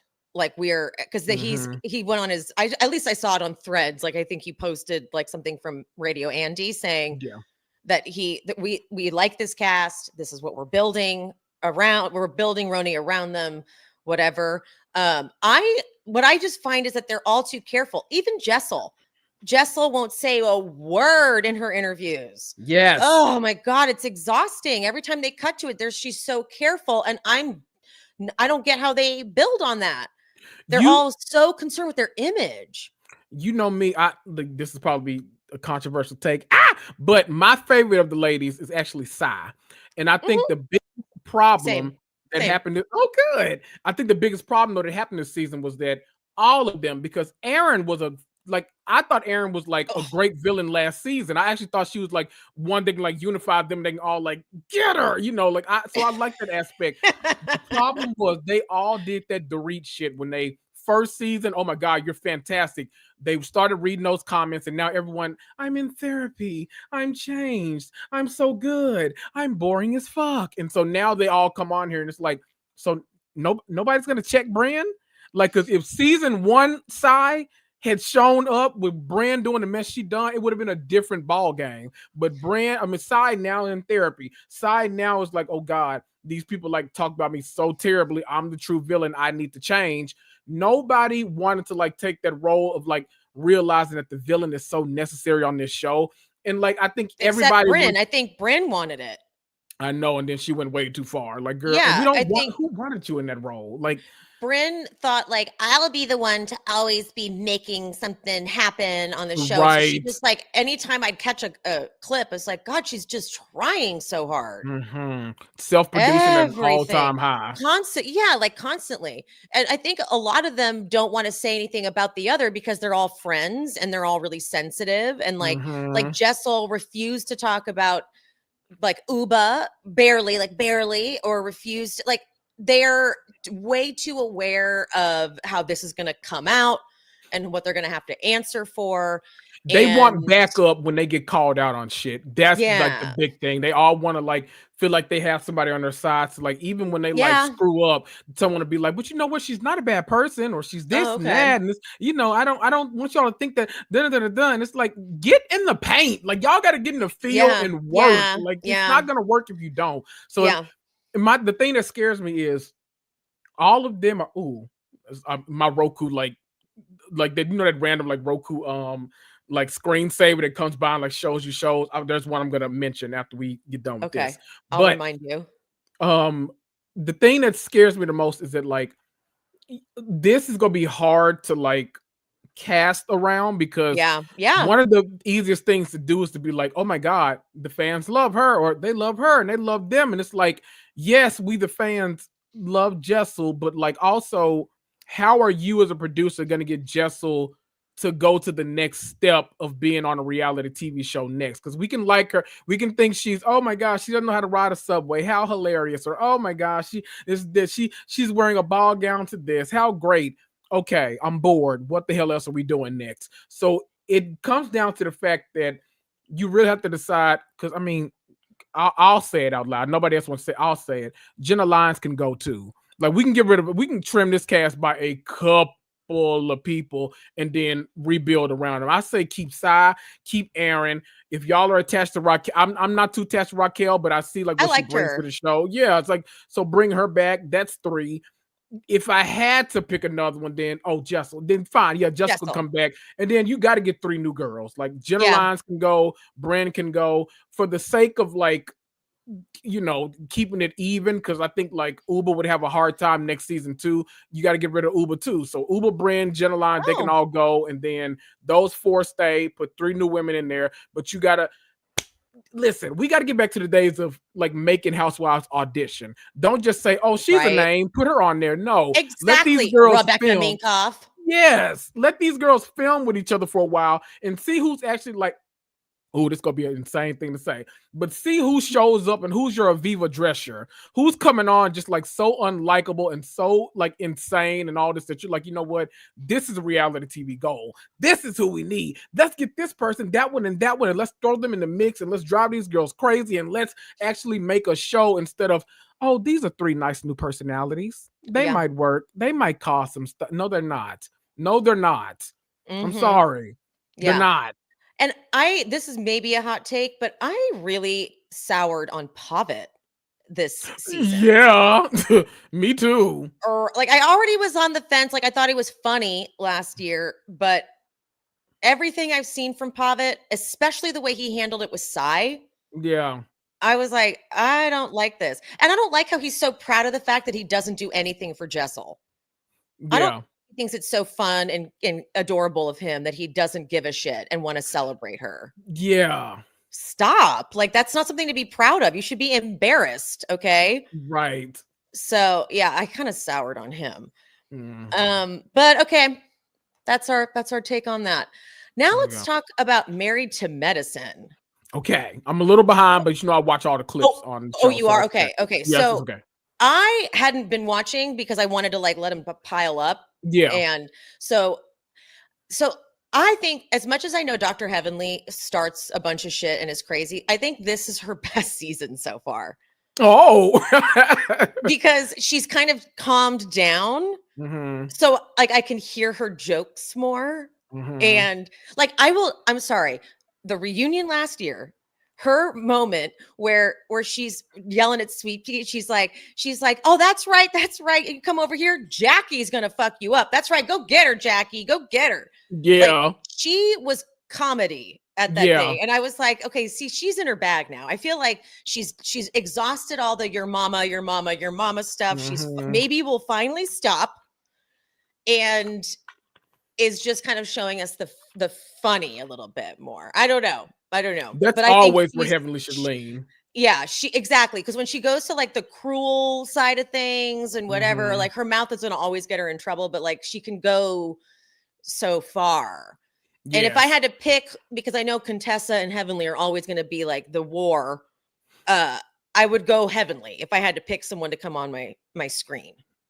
Oh, okay. Okay, yeah. Heavenly, without like whatever we feel about her, unequivocally is a fantastic reality TV star. Now, is she the villain of that show? Yes, her and Dr. Jackie. But exactly. Doesn't get said enough, but yes.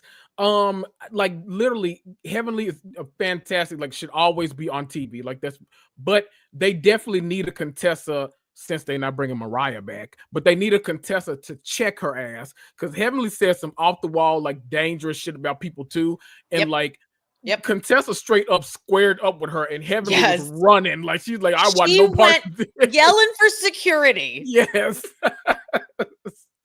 When she yelled security, I could not believe that that's what happened. I don't know if you saw either, but her YouTube show that gets her in a lot of trouble. Always. She talked about that scene, and she was like, now I call for security. I look over. She's like, his big 400-pound ass is over there eating a sandwich while I'm getting chased around on a beach and about to get beat up and all. I'm like, it's like Heavenly is so good as like a comedic aspect of the show. It's just when she like sometimes it's like, oh God, Heavenly, like, do we have to pull at this door? Do we have to go there? But yeah, I know this sounds really stupid, but for some reason I feel like Heavenly could do like Broadway. Like she could do like Mama Morton in Chicago, since they always like to do the stunt casting. Yeah. Because she is so funny and has comedic timing and is such a performer. I don't know why. I just feel like that could be I'm here for it. I'd go see it. Such a move. I would too. I would go and see that 100%. That would be too good not to. Yeah. Now, okay, so what you've missed is then they're on the couples trip. Have you gotten to the couples trip at all? I've been watching. That's what I've been watching the clips of. So I haven't seen when they've actually gone on the trip. Yes, and so we got in the mid-season trailer that there's going to be a huge fight between Quad's man and now. See, here's my biggest problem with Married to Medicine in general. Okay, Dr. Gregory is a fucking loser, asshole, piece of shit. Yes, and they all rally around him versus Quad, and that irritates me. Okay, I'm like, you cannot like Quad, but this man was not good to her, and we watch him with Sweet Pea be a piece of shit. Yeah. What's her name? Sweet Tea or Sweet Pea? Sweet Tea. Sweet Tea. Sweet Pea was from Industry, the new intern. Thank you. I was like, why am I? Where'd that come? Thank you. I was like, I'm getting it from somewhere. You know, we love us some Industry. Thank you for that. Thank you, because I was going to kind of. I'm like, where'd that go? Okay, but what was I saying? Something about Dr. Gregory. Dr. Gregory, he's treating his own wife right now bad. And they just rally around him so much. And I'm like, why? Yes. Can I give you a hot take? He sucks. Yes. He does. He absolutely sucks. I think Quad and Dr. Greg are as bad as each other. And I actually think that them getting married in the first place was a horrible idea. Like, I don't know why they got, well, I can imagine why they got together, because they both benefited in that way. But I'm like, y'all are both like, Quad is like, has always been like the self-obsessed, like egomaniac. Dr. Greg is just a horrible human being too. And it's like both of y'all together like Quad, Quad has always lost me with the whole, like, I don't care what the situation is, I'm the victim. And then I think Simone has clocked her perfectly this season, where she says, you'll get back good with Quad, but then Quad start reading comments, and then it's a whole war online with her. Yeah. And then it's like, wait, I thought we were just good. Like, I just had lunch with you yesterday. Like, what happened? So that whole thing. But you're right. I don't know why, like, Gregory is the victim in their minds always. It's like, no, they're just bad together. Yeah. But like we're watching him be awful to his new wife. So it's a him thing. He's very old school, and that's what it is. Very gross to see, like, the old, not even like the old school, like, oh, I'm chivalrous, I'm opening your door, I'm doing this. He's very old school and like I'm the man, you the woman, you do what the hell I say kind of way. And it's like, ooh. Yeah, and I feel so bad for her because she's having all these fertility issues, and it's like he's thinking the only reason I got with you was to basically put a baby in you as soon as possible, and now that's the one thing you're not going to give me. And what did he say? I'll wait like 3 years or 2 years or something. He did not give her a long time. He didn't at one point say it doesn't matter. It doesn't matter. I'll be with you no matter what. We'll do it. We'll figure it out. No, he literally said 2 years or whatever, and. Meaning what? Like you're gonna get divorced? Right. Meaning so let me what? Remind me, because I've these reality shows, Lord, it's always a lot. But she has done a round of IVF, right? Like she's tried that route before. Or have they not gone that route yet? I can't remember. No, she has. Okay. She has, I think. Okay. I was about to say, why not? They're rich. Why not do IVF or something? But I think they had done that and it didn't work. Something like that. Regardless, they're trying all they can. Right. And also, like, if you go on the IVF route, that like it doesn't always work the first time. Like that's actually really common. So if you're gonna, try it again, I don't know. And I to go back to Quad, I do agree with you. Quad is not my favorite. I see the audience really rides for Quad, but I struggle with her. She kind of makes me crazy. But I can see that maybe part of why she feels so nuts is because here they are just like besties with Dr. Greg. Yeah. And they know he sucks. And then at the same time, the difference with Married to Medicine is the men really are a part of it because we get so much of the marriages and whatever. Like it's different. Like it makes sense it makes sense on Married to Medicine. It's always been like a communal kind of show. Like you gave it to us as this communal show, so it didn't like become one as it went on. Yeah. Exactly. And like it makes sense. Married to Medicine, so it's married, the couples, like sometimes the doctor is the husband and whatever. So we've always had them all together. Yes. And so I guess I just didn't realize how close the guys were with Dr. Gregory. And when all of that went down with Quad, they were like so determined to side with him. And I get it. Quad has her faults for sure, but I'm just like, really? This is someone I would not voluntarily be like, Gregory's cool. He sucks. Yes. Right? Absolutely. Agreed. And them they're on this couples trip. I'm not gonna. I don't want to ruin it. I want you to watch it fresh because I am. Quad, no, you can ruin anything you want to. It's all right. Quad gets wasted and it's just an absolute mess. Yeah. And absolutely stirs up drama and is just like too drunk to really notice what she's done. She's like, like all just unaware of what she's caused. Yeah. So it's like you can feel the ticking time bomb coming. So that because I was surprised the mid-season trailer showed so much. Like kind of gave it away, which is then why they started speaking on it publicly. So I didn't even see it in the episode yet, but as you watch these episodes, you're like, oh, this was like mounting pressure, and it's not a surprise because there is tension between them.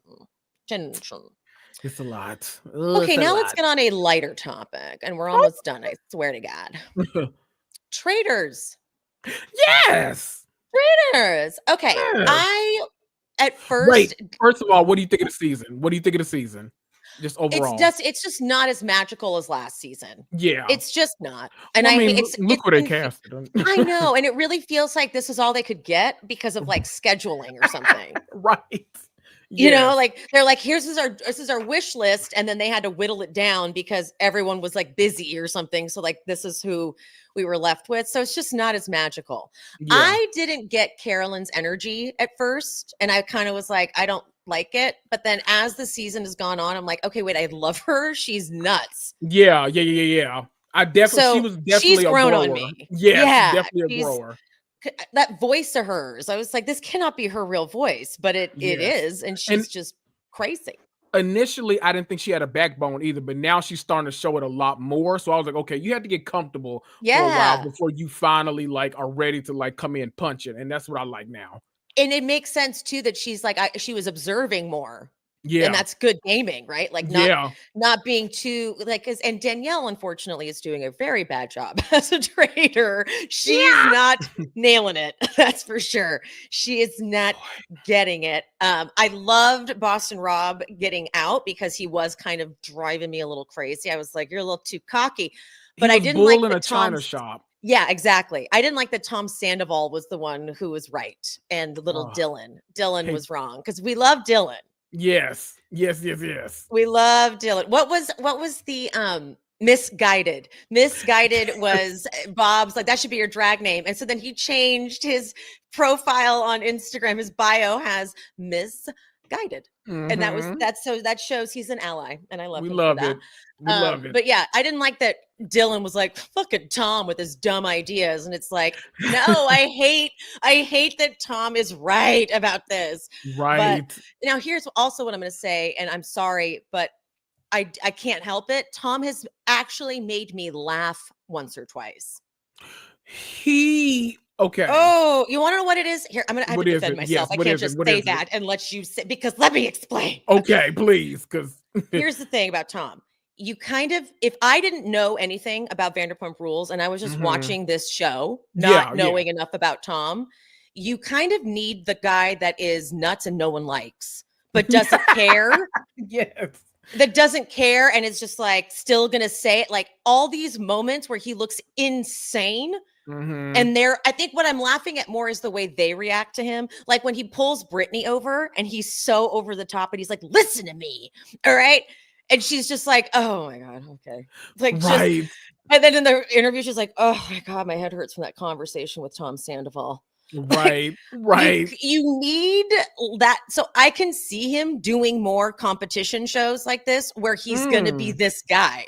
Okay. Where he's the guy that's not liked at all. House of Villains is right there. You know what I'm saying? So I am not saying I want him to be, but I'm like, oh, fuck, I get it.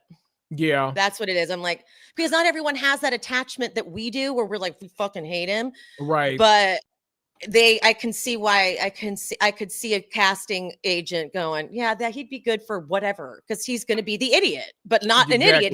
He got Boston Rob, which he shined this last episode. I will say that. Cause I remember thinking at one point, I was like, oh, am I turning the page on Tom Sandoval right now? Is that happening? I was like, no, I'm not.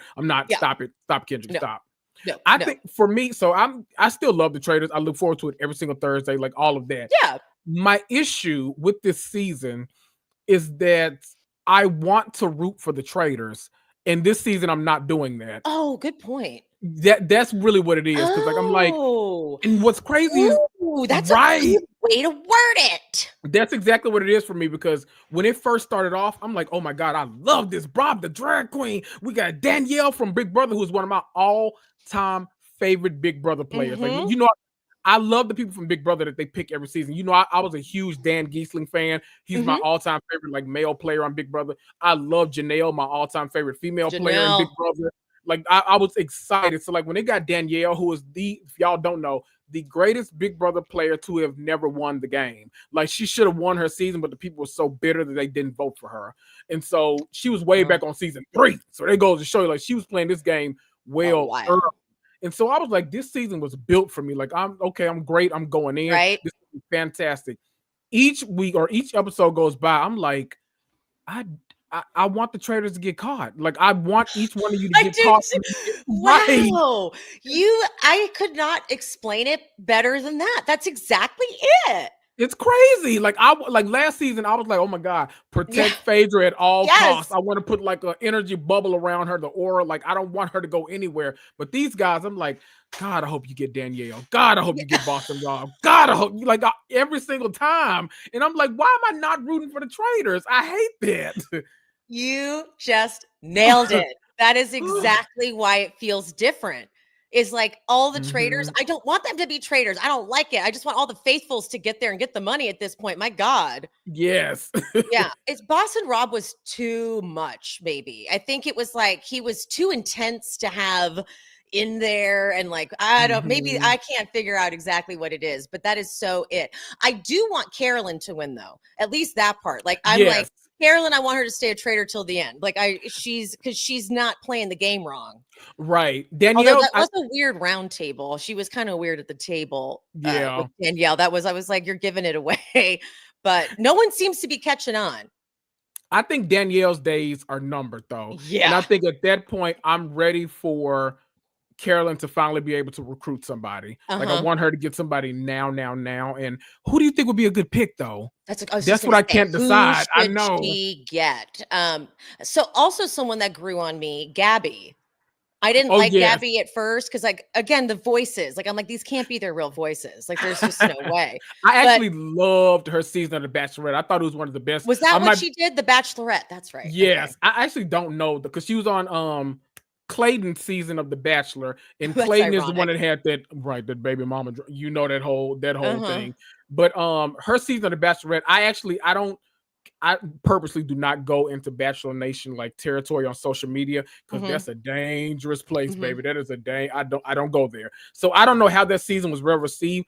I loved that season of The Bachelorette because that was the one where they had 2 bachelorettes and they let them like hand out the roses, and guys would get up there and they're like, I actually wanted her to pick me. And so like they wouldn't take the rose. They would like it was a mess from start to finish. But it was such good television. And I love Gabby because Gabby, how do I say this nicely? She, because I don't want this to come across like the other girl, but Gabby talked about it on the show, so I don't feel bad saying it. But like the other girl, I think was more like physically who I think a lot of the guys were going to go towards because she was just like one of those like kind of vixens almost. But Gabby her personality was everything. And so the guys all came on. They're like, I'm going for Rachel. But as the show progressed, they're like, I kind of want to be. Really? I want to go over there to Gabby because she's funny, like she's likable, everything about her. And so you started feeling bad for the other girl because it's like, oh boy, like all the guys want to go to her now. So it was a whole thing. So like I've always loved Gabby. So I'm glad she's on here now. Like people seeing that she has like a stand-up now, and I like that. Yeah, no, she's totally grown on me. I think she's cute. She's funny. I enjoy her a lot. So I could see Carolyn recruiting her because they are close already. That could be cute. Who else is even left? Dylan's cute. Dylan could be an interesting traitor, actually. He could because he helped. They can go either way because he helped get Bob the drag queen out, but then he put all his might behind Boston Rob, so people might get suspicious after a while. I don't know. But I think he'd be a good pick, though. That's a good point that people could track it back to how he defended Boston Rob, and they could be like, was that because you're also a traitor or something? Right. Okay, that's a good point. It'd be interesting. Look at you. That's a gamer mind right there. Everyone says I should go on Big Brother. I've been thinking about it for years, but I'm like, hell yeah. Yeah, no, I would, like, I don't know how to strategize. I can't put 2 + 2 together when I'm in a situation. Like, someone could be trying to give me a hint, and they'd be like, okay, so maybe it's the person who didn't stand up for him. And I'd be like, who was that? I don't know. Right. I know, like they film these literally like back-to-back days too. Yes. I'm literally like, wait a minute, that was 3 days ago. Wait, what did he say? Who did that? Yeah. What happened? Like, what my memory's so bad. My strategy, like when people are thinking ahead, like when they put things like, and then this and this, I'm like, okay. Right. I don't know how the hell like you got to hold our hand through the round. So we're like, wait a minute, who do we hate? Who do we hate? Yes. Like they would just be like, I don't know. We're just gonna vote you out because we're confused. I'm like, fair. I get it. I don't know. I would vote for myself. I'd be like, I don't know, me. Right. Like I'll go. I'm in y'all's way. I don't like it. I don't need to be here. I'm tapping out. They would probably make me a traitor too, and I would do horrible. Can I say something? You'd be a traitor, wouldn't you? Oh my God! If I'm on there, I only want to be a traitor. I'm going home if I'm a faithful. Like I would love to be a traitor. Oh my God, yes. It's so hard. Okay, what were you gonna say? Amit in the comments said, "I want Sierra to win." Can I say something really mean about Sierra?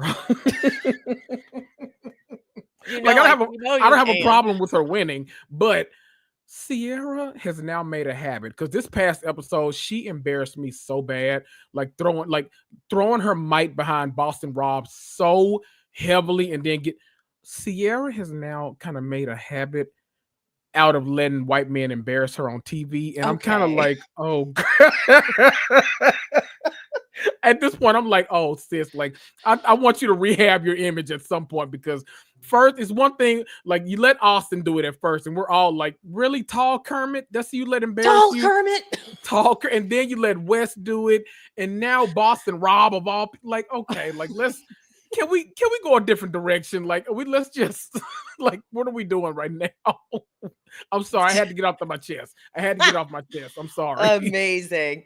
Oh. Wes is actually a great example of how when you come in too sure and too like I don't know, aggressive is the best word I can use. It just challenge Wes. Yes. Wes. Okay. Yeah. Yes. It just makes you it puts a target on your back. Yep. It's kind of like what Kyle Cook did when he went on the Traitors. He came in and was like, oh my God, it's going to be this, it's going to be that. And then it made everyone like, see, why do you know? And like, Traitors is the hardest game, I think. Even look at all the Big Brother people can't do it. It's like, it's such a fast game and it's so psychologically manipulative. Yep. And so it's not as simple as like, here's my strategy and then we're going to go to the round table, or we're going to like win a challenge and then we're going to do, no, it is, even if you are a faithful, you have to be careful that you're not overly doing it. It is, because, and then you have to come in like your people, like your side by sides might know that you're like not to be fucked with and all this kind of stuff. The housewives are coming in like, who's that? Oh. Who's this person? Who's that? Okay. Amazing. Oh, all right. Wonderful. Okay. Like, okay. The housewives never know who any of the gamers are, and the gamers are always like offended. They're like, I am one of the best. Like Wes is like, I'm on. No one even knew what he was on. Chanel was like, what show are you on? He's like, the challenge. What's that? Oh God.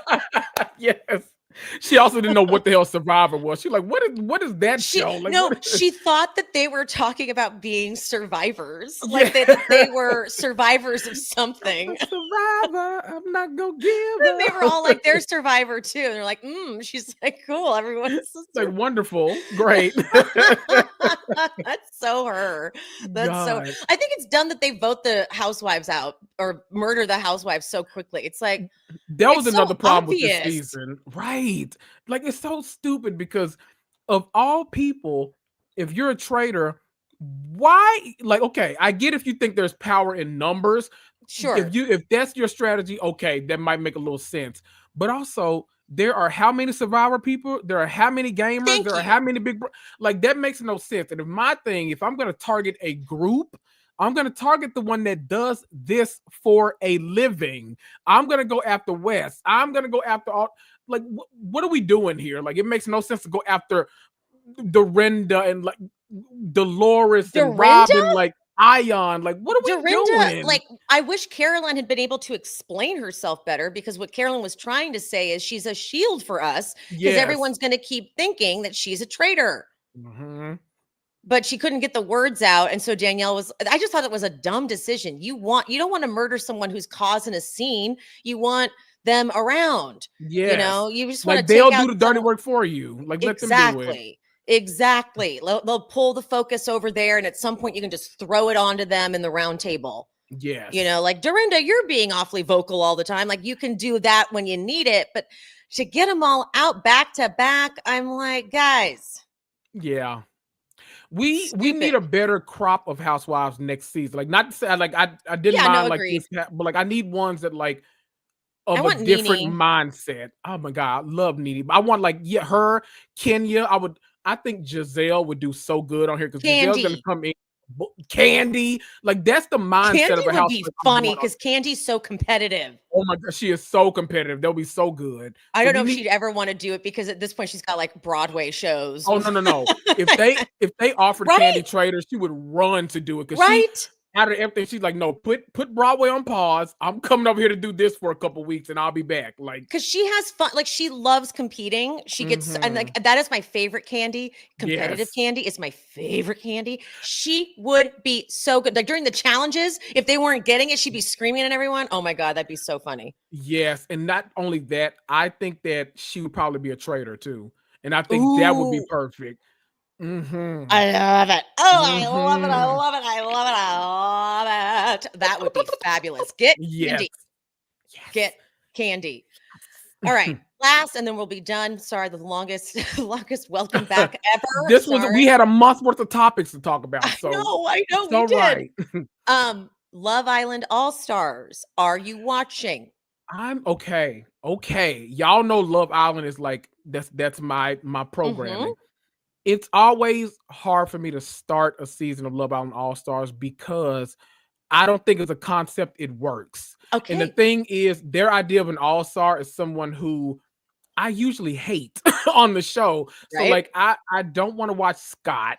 I don't want to watch Sammy. I don't want to watch like all these men. RHONY, like you found both of the worst Rons on the planet. Like I don't want to watch any of y'all on like no. Like so it's hard for me to start it. Like I've heard good things. Like season 1 was boring as hell, but I've heard good things about season 2. So I keep saying I'm gonna start. I just won't do it for some reason. I would say that I agree that conceptually it doesn't work to do just another normal Love Island. So like the thing with Love Island is they don't talk about serious things. Like they don't talk about politics, religion. Right. They keep it super light.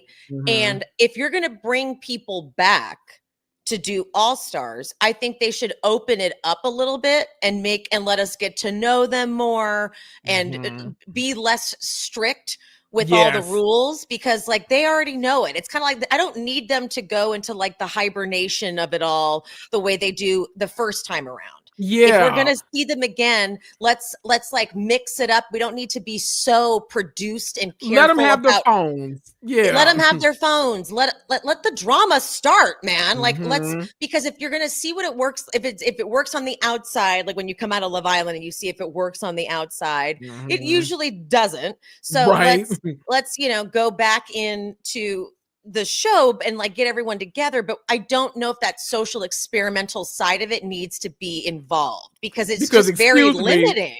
Ekin-Su and Curtis are not going to be a thing after this house. Like, give me a break. Thank you. Ekin-Su is really producing a lot. Like she's that's because she literally is like the greatest Islander of all time, and so now her coming back, she feels like she has to live up to that pressure. And what you can tell, honestly. You can tell she's like, oh, they're expecting something from me. So she's like doing it, that was one of the things too, because she was our first boss. She was like our surprise. All Love Island seasons start off with like a surprise, like coming through the door, either like a super, super hot person or like just somebody from the past, like whatever it is. The problem was when they announced this cast, they did it through like 3 photos. Like you had to swipe through to see who all was on. I looked and I was like, that's interesting that you call any of these people all-stars. Like that's actually kind of wild. And so when I saw that Ekin-Su was coming through, I was like, okay, now we get the concept. Now we actually have somebody who's an actual all-star coming to do this show. Because when I think all-stars, I think her. I think who else could I even say? Like I think there are certain people like in the zeitgeist that I would think before almost this entire cast. Whitney, yes. Aren't they still together? Locked in, yes, they are going they're still strong. Together. Yeah. So never mind. But but it's probably also tough to find people who are. Ooh, I didn't even think of that. People who are actually like single. Yes, like Molly May. That would Molly. She's not going to do it now. She's gotten too big. But like Molly May. Oh my God, if she came back to Love Island, that would be ridiculous. I know. Whoa. If Tommy comes back to Love Island. Whoa, because he shouldn't have been there in the first place. I was like, what are you doing here? Like you're a known like boxer. Like what are you doing on this show? Like that's her too. I didn't realize like her too. Like she admits in her, because I watched her Molly May special on Prime. It was very eye-opening because I think everyone assumed Tommy cheated and that was the only problem. Right. But it's that he's become an alcoholic and drinks all the time. And like I'm sure what comes with that, maybe there was some cheating, possibly, because like he's out, he's drunk, he's out all night and all that. Didn't his father pass away? Isn't it something like that? And so I think that's why he started the drinking, and like it's just he won't stop.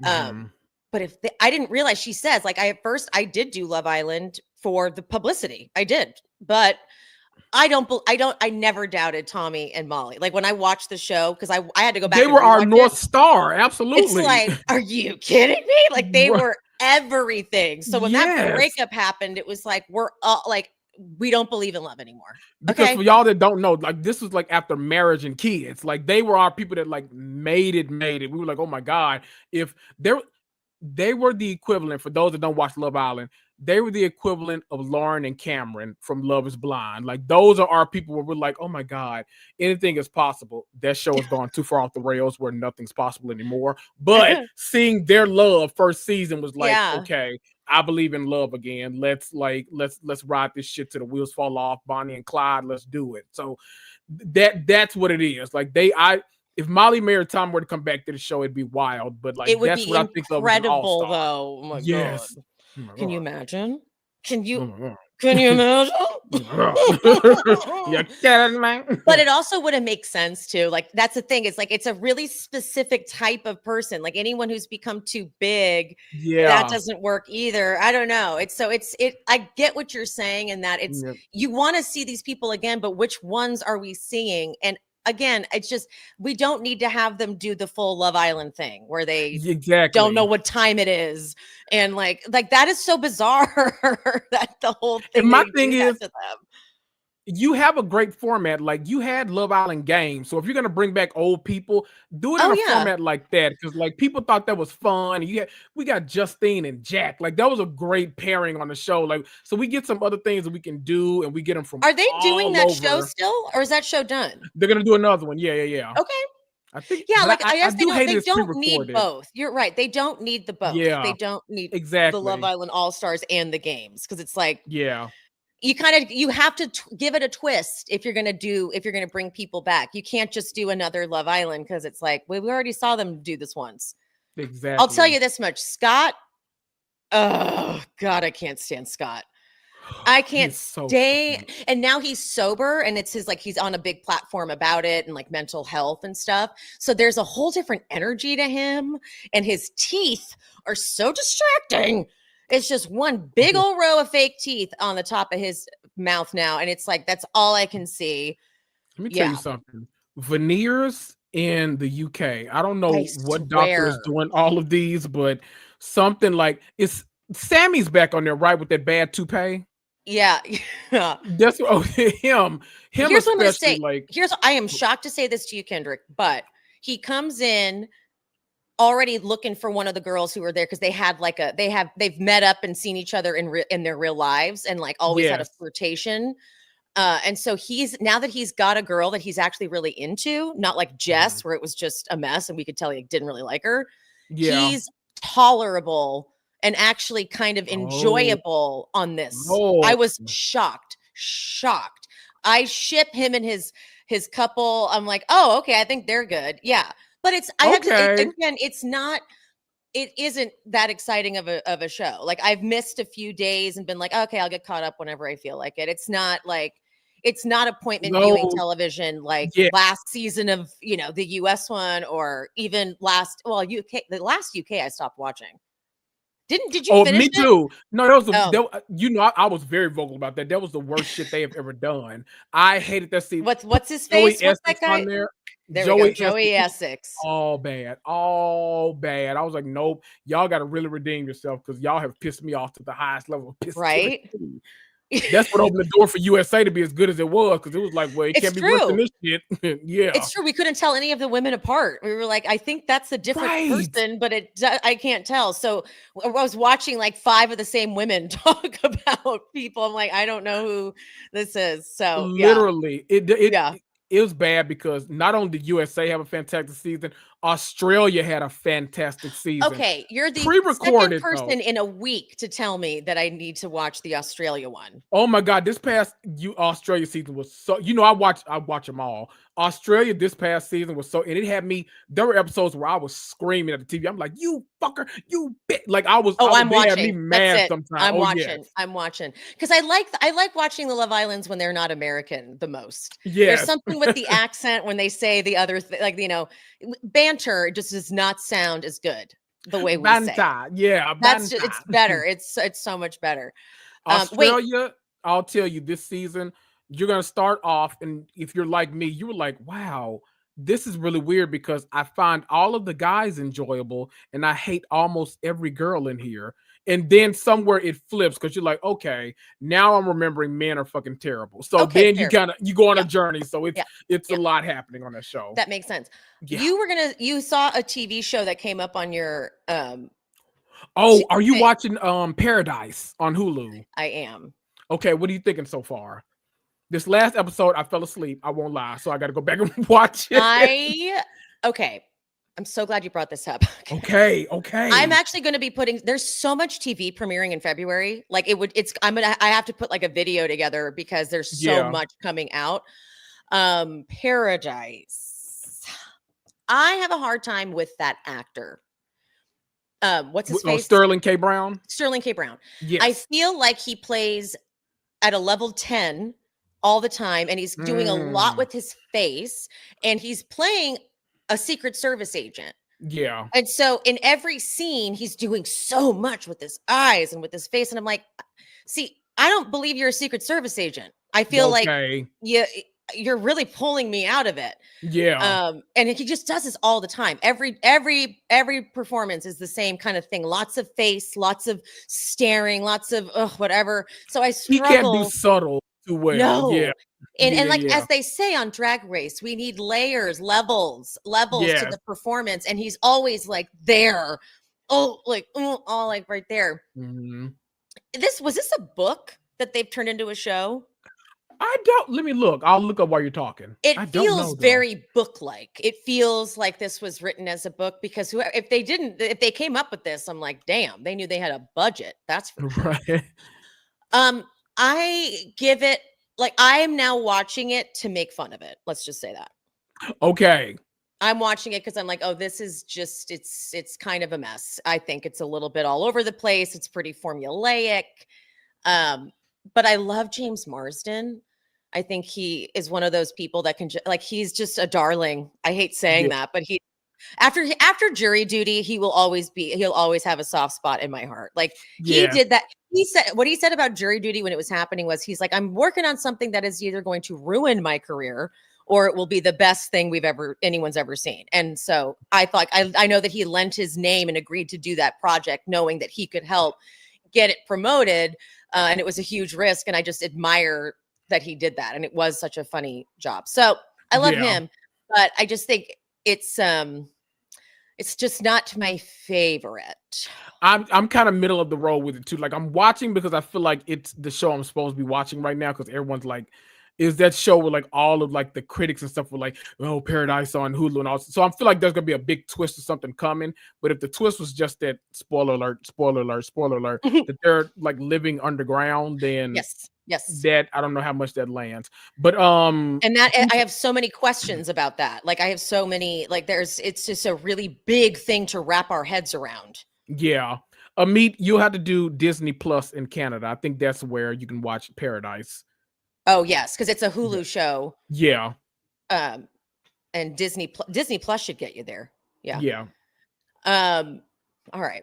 I think we've exhausted it. Like I said, guys, I'll be doing a whole video on what to watch this month because I want it to keep myself organized. Yeah. I've been watching so much TV and haven't even been talking about it. So yeah, there's lots to cover.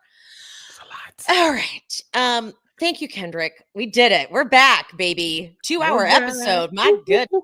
Everybody in the chat, we have missed you. Thank you so much for being here today and keeping us company. Oh, wait, we forgot. So, guys, we're going to get the fans down later.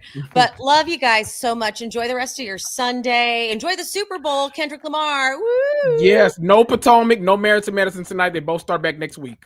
Oh, thank you for that. All right. Don't forget to follow Kendrick at With Kendrick Tucker and check out his podcast, I Cannot. We will see you all next week. Bye-bye. Bye.